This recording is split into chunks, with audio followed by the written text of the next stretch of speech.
the friendship recession. Are we in a friendship recession? If so, is it a problem? And if it's a problem, what's the right way to solve it? What's the right way to build from scratch a robust series of friendships in your life? This seems really tightly connected to our broader vision and living a deeper life in a distracted world, especially in a world where we have these social apps and text messaging tools that give us the illusion of being connected to people, but don't trick our brain into thinking that we're actually being social. Real friends matter now than they ever have before. So in order to talk about this, I'm going to bring on a special guest. That's a longtime friend of mine and a longtime friend of the show. It's a comedian and podcaster, Jamie Kilstein. I'm bringing him on because he recently went through a process of building up a robust group of male friendships in his 40s. So I figured he would have a lot to teach us about what worked and what didn't. So let's get Jamie on the line now to talk about the friendship recession. Jamie, I brought you on because, we were actually just talking about this topic offline, and I was thinking, wait a second, save it. Let's do this in public, because I guess that's what we do these days. Everything is in public. So anyways, thanks for coming on and helping me figure out this topic. Now, is that term, though, friendship recession, is that one you had heard, or is that just us being geeky? Yeah, I was going to say, I haven't heard it because I have friends that I'm hanging out with and not reading your dorky newspapers. No, it's something that I haven't heard that term, but when you said it, it hit me so hard in my heart that I was like, oh yeah, I think about, it just automatically made me think about the years I was just drowning and didn't even think about the fact that I had no male friends and that I was just trying to fill the void with everything else, girls, career, whatever. And yeah, so it makes total sense. But I also think there are some easy fixes we can get into. But yeah, I'm here for it. And I'm also glad you introduced me as your friend, because that would have been a real sad turn to this segment. Or just my only friend. Maybe that would have set the segment up better. Although, dude, I do feel like podcasters, I don't want to get too esoteric, but I do feel like we make our friends. This will tie into actually social. I think a lot of people have convinced themselves that if they talk to a lot of people on Twitter or social media, that they're actual friends. And it's even girls on OnlyFans. And it's no, that is not a real connection. It's artificial. And even for us, for podcasters, I consider guys friends, and then I realize I've just podcasted with them. Right. And frequent guest on your podcast does not equate to a male friendship. I've been on your show 4 times. Come on, we're best friends.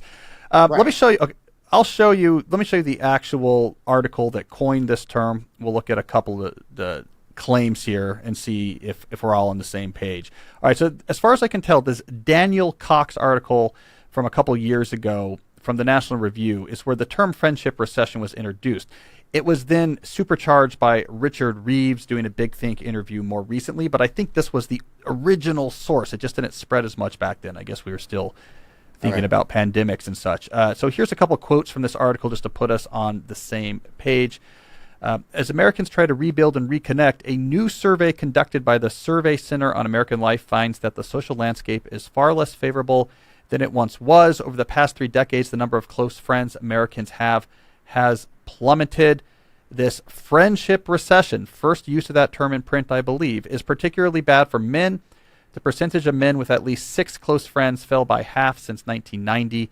From 55% to 27%. The study also found the percentage of men without any close friends jumped from 3% to 15%, a 5-fold increase. Single men have fared worse. I also heard the author Richard Reeves, when he was talking about this more recently, cite a study that said loneliness is equivalent from a health perspective to smoking 15 cigarettes a day. All right, so we got a couple things. When you smoke those cigarettes, you look cool. When you're just lonely, what a bummer. Well, and also you're going to get friends if you smoke cigarettes, because everyone's going to think you're awesome. Go smoke cigarettes. What are you doing? Listen to a podcast.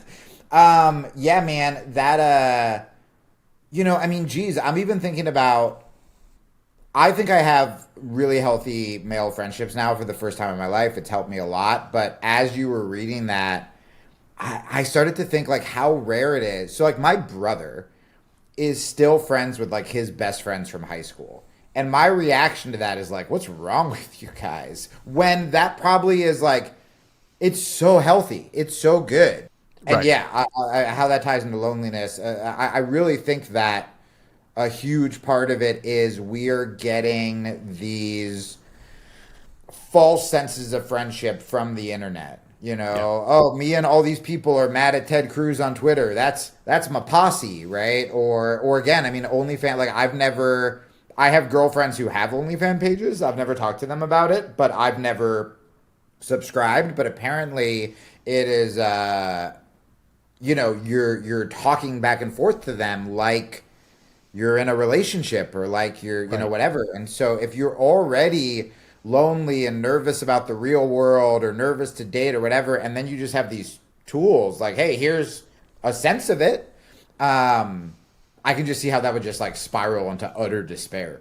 Right, right. So there's a technological element also explaining this. I cited some of these studies in my book, Digital Minimalism. These, at the time, they seemed paradoxical, but these studies that showed when social media use went up, so did loneliness. And then the Cool. social psychologists followed up and said, what's going on here? And they introduced this term social snacking, where they said, as you use social media more, you convince yourself that you're getting your daily dose of social interaction. So you do less of the analog social interaction, but our Right. brain does not recognize digital interaction, especially just text-based interaction, like on a text message screen or leaving comments on Instagram. Yeah, man. Our Yeah. brain doesn't recognize that as interacting. So you think you're social.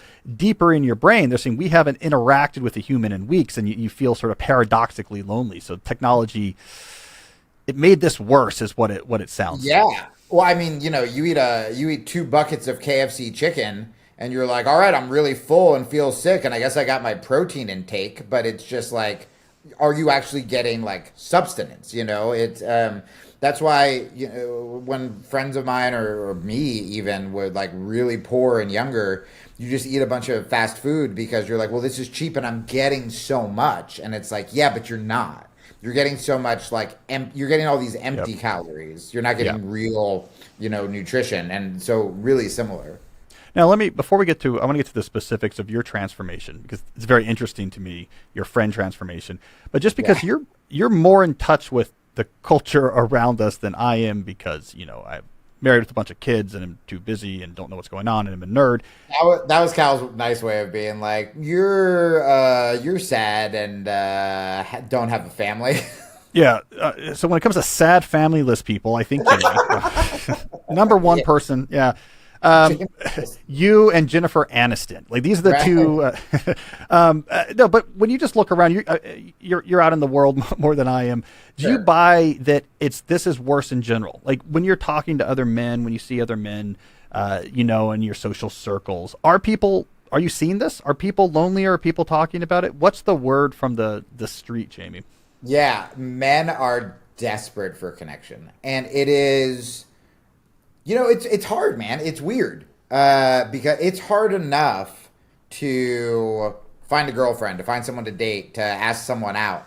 Let alone you're kind of doing the same thing, but like with a dude. You know what I mean? Like I even noticed that, and I'm sure the guys listening to this can like cop to this. Is I remember I just became really good friends with my trainer, the dude who trains me at the gym, and I would come home and I would like light up to my girlfriend about him, just like you would when you met a girl. I was like, oh my god, Trev is like. He's so sweet and like he's like really pushing me harder, and like I felt like I PR'd today, and then we got in the sauna and like man, we were talking about like spirituality. And suddenly, like as I'm describing him, I'm like, oh, this is how I would describe. Oh my god, I just met this girl. She's so cute. Like we Yeah. vibe on the same things. We have the same goals. Blah blah blah. And but it takes a little bit of like security. I mean, Cal, when Yeah. we grew up, everything was called gay.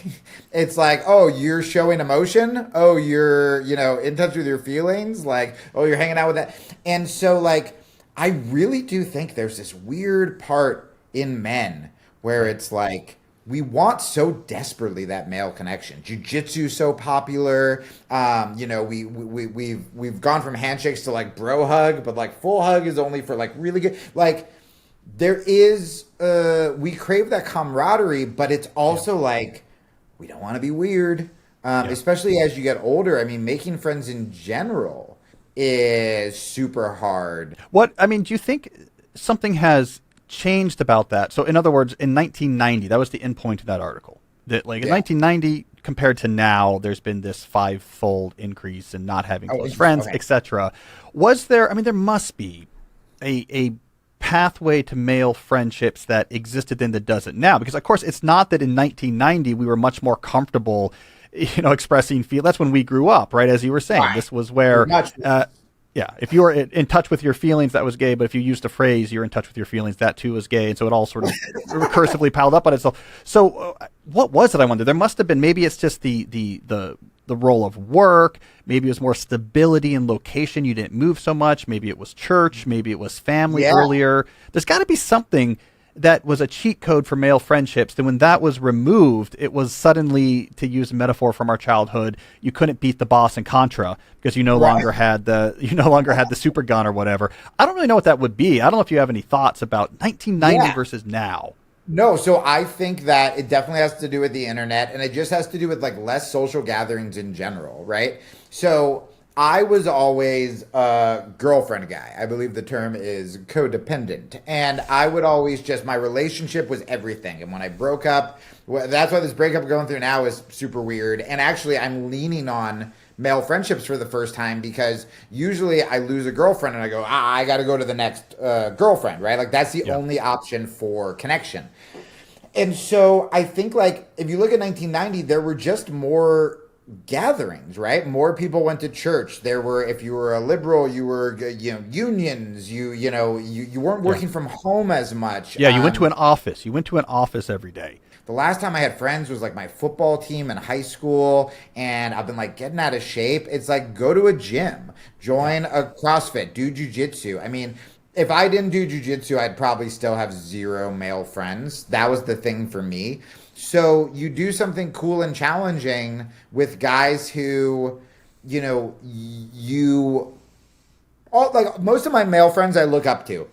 Yeah. And I don't know if people think, when they're looking for friends that like they have to be the cool one. And it's like, no, you don't want a bunch of little like mean girl underlings. Like you will be good enough. People love helping other people, I mean, the fighters I hang out with are the best fighters in the world. And they're not like, you can't hang out with us until you become the best fighter in the world. I give something else to that circle, and then they build me up and make me a better fighter. And so literally just like, again, it sounds like dating advice. Shoot your shot. Yeah.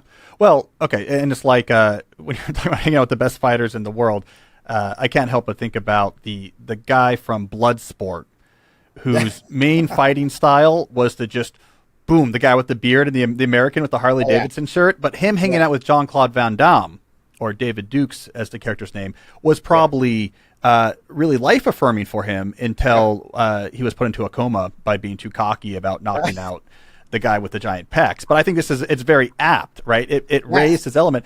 But okay, so this is what I want to get to now. So if we're going to talk about if Steven Seagal befriended all of those dreadlocked Jamaicans instead of killing them, would he have found a healthier inner life balance? I think so. I just read a book about Steven Seagal, by the way. This is a different story, but okay, we have to talk about that afterwards, because I became friends with his daughter, who's very nice. But I have so many questions for her that I'm just like sitting on.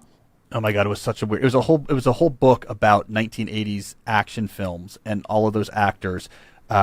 Weird, interesting, fantastical, terrible. Okay. It's just okay. Anyways, we'll put that aside. I mean, I think what we're trying to build towards is we would like Steven Seagal to be our friend. All right, but let's go back to let's go to your life though, right? Because my understanding is you recently you made male friendships really for the first time in a long time, a big part of your life. My understanding of your timeline, and tell me if I have this wrong, but here's my Jamie Kilstein timeline. All right. This always makes me nervous. You're living in LA, more or less just hanging out with Moby. Yeah. Then you move to Arizona And as far as I can tell, you were living in a retirement community. So you're essentially hanging out with old ladies, and like elderly Mexican men. Then you moved to Austin, and it's somehow once you got to Austin, you now seem to have a lot of friends that you do things with. All right, so give us the story here. How did you get friends? Like what, as a 40-year-old male at the time in Austin, Texas, what happened? Okay, so here's what I think happened. And again, this is very similar to dating advice. That time in Arizona, when I was kind of a hermit. So I moved to Arizona with an ex-girlfriend of mine because we were in LA and we were clearly settling for each other, but we were both nice enough. It was my only dating app relationship. And we were just like, she was tired of creepy guys. I was tired of like LA girls on the internet. And we just so desperately wanted to make it work that we were like, you know what? It's probably LA's fault. It's probably not us. We should just leave LA. And so I end up so we go to we literally picked a place randomly on the map. And so we were outside of Tucson, Arizona. And not surprisingly, we broke up. I think probably like a year after living in Arizona, like right before COVID happened. So my first time as being a single adult male was over COVID, which is, oh boy. It's really like a do or die situation, which is like, am I going to kill myself or am I going to do what I probably should have done a long time ago, which is like figure out who I am. The year that I spent by myself was the first time that I figured out who I really was. And I couldn't try to fill that gap so now I had this breakup. It was a loving breakup. It was a sad breakup. I had this breakup with my girlfriend. And I have to fight the urge to be like, okay, just find a new girlfriend. Because usually we're so used to kind of like adapting to whoever like the next person is. COVID did not allow me to do, there was no other option. I couldn't date. I couldn't have friends. I couldn't do any of this stuff. And so for your listeners who are really lonely right now and are struggling, I can say that the first thing you should do before you date, before you even make male friends, is figure out like, who are you? Because that year I was reading books. I was finally watching the movies I wanted to watch. I was like taking walks in nature. I started meditating. I was doing all these things on my own. Yeah. So what you're saying is, so you got familiar with yourself. Yep. Took the time to actually be with yourself. And I would add the addendum to that, which you're not going to do by spending more time on screen. So we'll just add in that caveat. Notice every example Jamie gave: walks, meditation, getting back into activities he had enjoyed before, reading books, watching movies. None of this was fight on Twitter with your crew. Or, get your Instagram Twitter follower. Yeah. Fan bus. Only fan. Like, No. Okay. Yeah. All right. So then you got to know yourself. And then it sounds like what happened was you used that to identify meaningful analog activity. Now that you had the self-reflection, you could identify, like for you, for example, you got back into jiu-jitsu, which is something you had done very seriously earlier in your life. Yep. And then church after that, which again was coming out of self-reflection. You were now very you were familiar enough with yourself that when you were sort of looking around and hanging out with the sort of spiritual, not religious types, like this isn't quite right. I think a church, but this church, that required self-knowledge, right? Yeah. That you actually, I showed up at church and was like, do I hate Moby? But yeah, no, I mean, like, dude, my superpower and the reason I'm not dead is like being able to like be self-analytical. It started as self-hate, which sometimes can backfire. But yeah, just being like, why am I here? What? Because I also want to add that if you're looking for friends or a girl, going to a bar every night, just like screens, also isn't the answer. Right. Because you feel like, well, I'm surrounded by people, but you're numbing yourself out. You're having vapid conversations, if you can even have a conversation over the music. Like, I always joke that I want to meet my next girlfriend just like at a bookstore. Yeah. Like I just want to like, we accidentally both reach for like the graphic novel, the same Calvin and Hobbes book or something. But I think that, and when we were talking, right before we went on air, about this. I did not think that this is where this was nowhere in my head that I was going to veer in this direction. But as I talk about it, I realize, oh my God, this is the most important thing you can do, which sounds counterintuitive because we're talking about being lonely. So it's like, why would you want to spend more time with yourself? There is such a difference between, if I stayed at home all day and just scrolled on Instagram and watched porn and, texted my ex, like, yeah, dude, that's a real lonely day by myself. But if I write and I go to the gym and maybe instead of having coffee here, I go to Starbucks and I ask the barista how they're doing and I have that interaction and then I meditate and then I journal I'm waking up early. I'm not sleeping. I wake up at 5:15. I don't have a job. I'm an artist. I'm a comic. I wake up at 5:15 every day so that I can have that time to myself. Man, when I'm around people, that's how I can be my authentic self. And then when you're being your authentic self, you will attract people who are like, oh, I like that guy. And you will also be able to walk away from a circle of friends that maybe that's just, whatever the hookup version is of friends. Yeah. Okay, so then there's one final step here to get out, the touch on. So we have the self-reflection leads to activities that are deeply meaningful.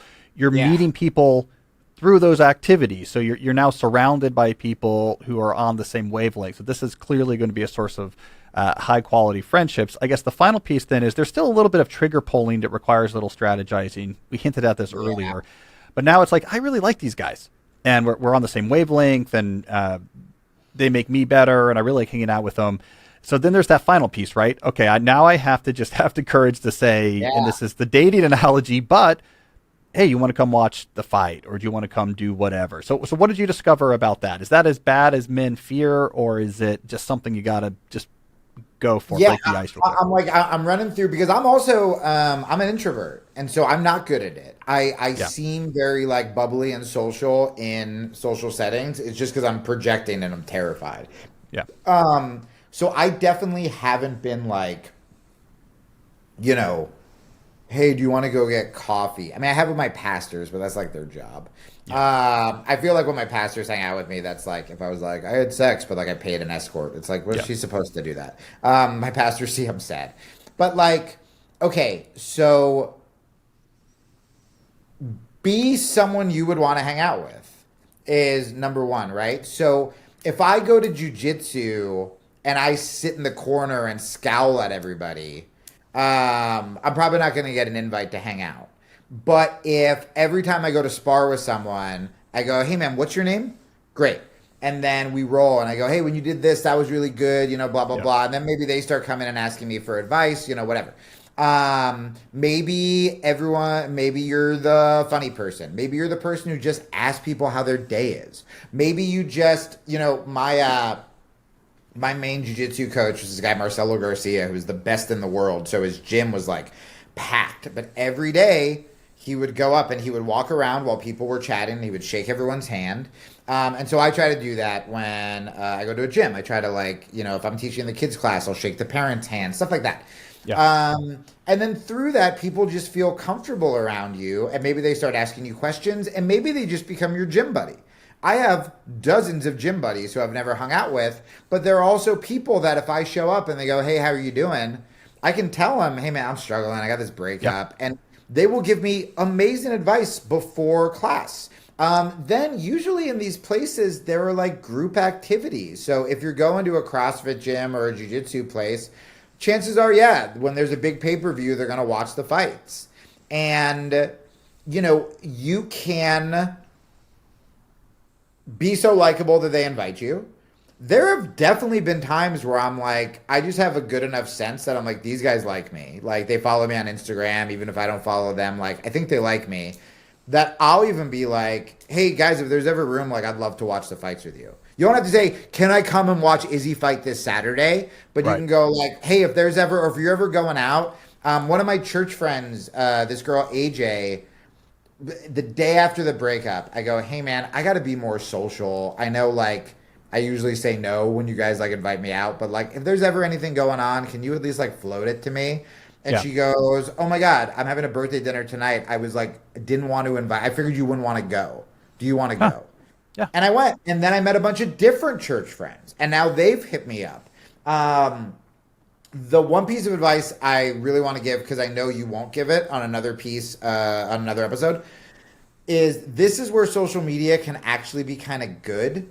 And maybe, I don't know if it's this, I think it's for normie people, because I have a bit of like an audience. So people think it's in my real life, if they don't know what I do, they think it's cool and they follow me. But I have had a couple people that I've met from jujitsu or church or whatever that they'll find me on Instagram, and that kind of tells me, oh, this person like likes me.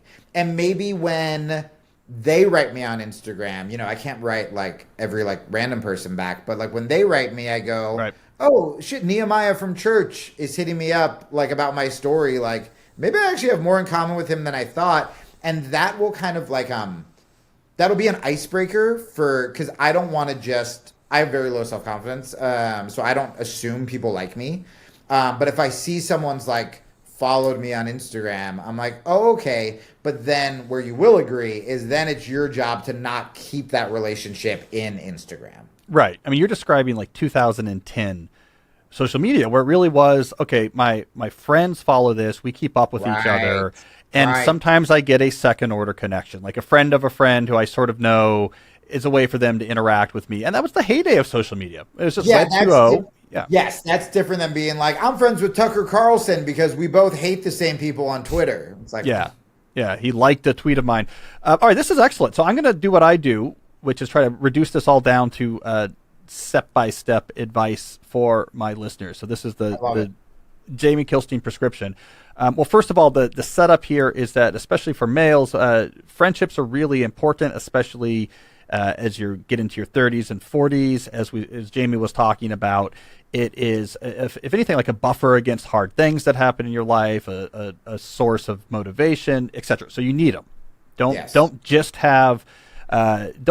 keep in touch with your high school buddies, or just I don't want to mess up your list, but I didn't go into nearly as much detail on that. I was trying to get to the how-to, but it has saved my life 100%. I have been going through so much for the last decade, 15 years of my life, that having strong male friends who I look up to, be able to, like, when I'm struggling, like, this sounds so cheesy, but like put a hand on my shoulder and be like, dude, I see how hard you're working. You are going to be like so good. You have no idea how far you've come since even the first day I met you. And having another man tell you that, you just go, oh, like, that's so much different than even like your wife being like, babe, you got this. It's different. And it's been, right. So fundamental. It saved Jamie's life. Fundamental. Okay.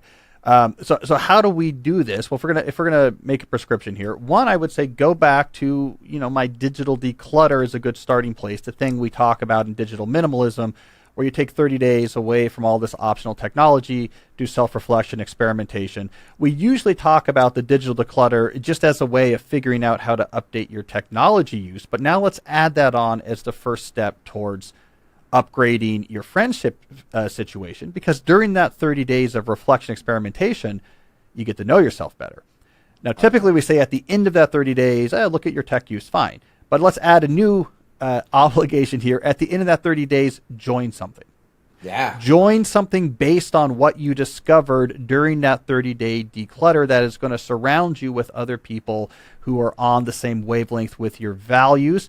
And I would add to that, being around those people will probably also bring other things into your radar to join. I mean, Jamie, correct me if I'm wrong, but there's a synergy between you getting back in the jiu-jitsu and the church, because there's crossovers, right? Some of the people that the fighters you were meeting were also religious, and so these things cross-pollinate. They weren't two separate thoughts. It was like once you're in the world of people you admire and like to be around, other meaningful things emerge. I mean, I got that right? It was all these things sort of mixed together. Yeah, and that actually that's another great tip, which is like, once you know yourself and you have these interests and these things that you love that are kind of different or whatever, like if I meet a dude at church who, you love stand-up comedy and he loves stand-up comedy, suddenly you go like, oh my God, did you watch the new Shane Gillis special? And now you're bonding over nerd stuff. Yeah. Or they play guitar, or, like jujitsu is a huge one. Like, I'll have so many people come up to me just because they see my ears and they go, you train? And like, I'm talking to that guy. There's no way I'm not talking to that guy. But it's also if you have nothing that you do or nothing that you're interested in, you're just like bored. Online. Yeah. That's a lot harder to connect. Right. Okay. So then that brings to the final step. So now you've joined things based off the values that you've rediscovered during this sort of period of reflection. Now you're surrounded by interesting people. And then the final step is to put yourself out there. Like, hey, let me know if you're going to watch the game or the fight or go to see this film. Like, I've been let me coming know. to this Proud Boy meeting for 2 months now. Time to make some friends. Yeah. Like next time you like raid a government building, let me know. I mean, I have like this civilian commando gear. Yeah. I've got this bear shaman, mask helmet. I don't know if look, I have it, whatever. You're raiding a building. It's just going to collect dust. I'm not using it, not using it. Let me know what could go wrong. I think everyone will forgive us. Yeah, that was a good turn. Yeah, good turn. Okay, but here's what's cool about that advice though, is like right now, if you're listening to this and you're thinking, you know what, this is me. I'm lonely. I'm online all the time and I'm feeling lonely. I have no backstop. This plan we're talking about, this is 6 months from right now, potentially to a very upgraded friend relationship. A month or so of self-reflection. You join things, get involved for a few monthts. That's it. Yeah. I mean, you do that, you're gonna have at least a few new friends, and then it's gonna snowball from there, and then like, well, this and you're gonna tighten some friendships, and others will lose. You'll find others, but that's it. Like 6 months from now, because it went fast for you, Jamie. So like, give our listeners hope. Like 6 months from now, you really could be in a very positive social situation, friend wise. And then that leads to everything else, It's like that builds you up, so you become a more confident person. You being a more confident person leads to other things in your life. This is very hard for me to say because I've been flamed by a lot of like constantly online people. But what I will say is like, while it is not healthy to only have these relationships online, clearly if you're listening to this, like you're intelligent, you're funny, right? Like, you make people laugh on Twitter or Reddit or whatever. Those skills that you have online, it's going to be nerve-wracking at first, but they do translate. Like if you can make people laugh online, you can make people laugh, in real life. It's just about building up that confidence. And that's going to be a step-by-step process. And then show yourself grace, if you do get nervous and you're like, oh, this is so stupid. Ever since I started reading or listening to self-development podcasts or even with religion, the worst you can feel sometimes is before the breakthrough where you go, oh, I'm doing the right stuff. Like I go to church now. Why would I have a breakup? Or I'm trying to make friends. I did everything Cal said and I showed up at the fights and I was too nervous and didn't say anything. I guess there's no hope. Nope. That's just the first step. And then the next time you're like, I'm going to talk a little more. And then the next time, and you just keep piling on wins. Yep. And you look back and say, I'm glad I started. Right. Because that moved it there.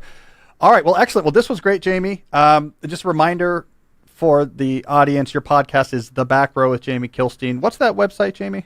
Yeah, you can go to backrowpod.com, and there's the YouTube channel, and I have a newsletter I do every week now where I'm writing about mental health and stuff like that. And we're talking about like the mental health spiritual journey, but also they're getting a little more into like culture, politics, and trying to bring people together and laugh at the ridiculousness of it all.